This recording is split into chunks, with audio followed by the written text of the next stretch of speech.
It's a bit of both, actually, Steve. Well, Huawei touting these new 5G contracts it's got, and if you look at where it stands versus its competitors like Ericsson and Nokia, it's ahead of those when it comes to those number of contracts as well. And Huawei's pointed to the fact that it's continued to show revenue growth in the first half of the year as well, saying that its business remains robust. But of course, there's continued pressure. If you look around the world, different countries have had different responses to Huawei. Of course, pretty much blocked in the US. Japan and Australia have followed suit as well, but it's Europe that's become somewhat of a battleground here. Of course, you've had reports of the US administration trying to push some of its allies in Europe to follow suit and block Huawei from the rollout of 5G, but actually some of those countries have disagreed with the US. Germany has said Huawei could participate in those networks, and of course you've got the UK at the moment sitting on the fence, haven't made a decision about what to do with Huawei. So amid all these headwinds, I had a chance to catch up with William Shu. He's one of Huawei's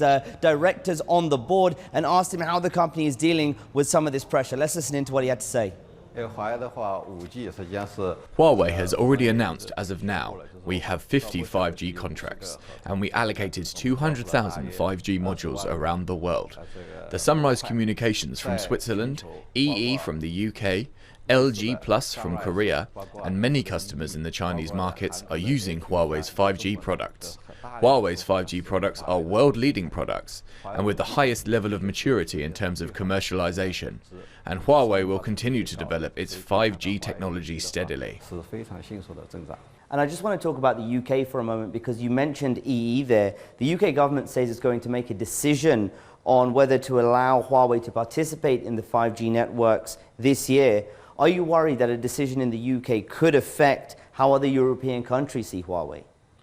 We are not concerned about it, because a smooth implementation with EE will play an exemplary role.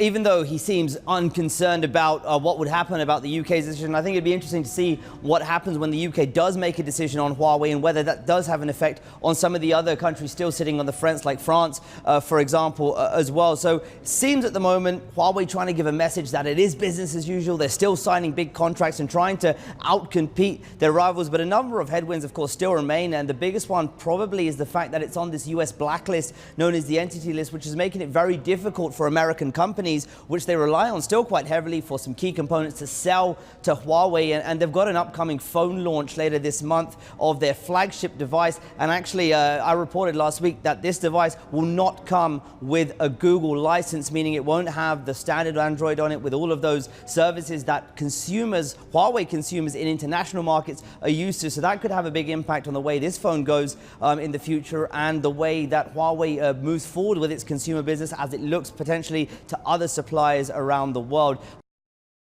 Hi, I'm Joanna Bersecci, and thank you for watching. You can check out more of our videos by clicking on the boxes on the screen.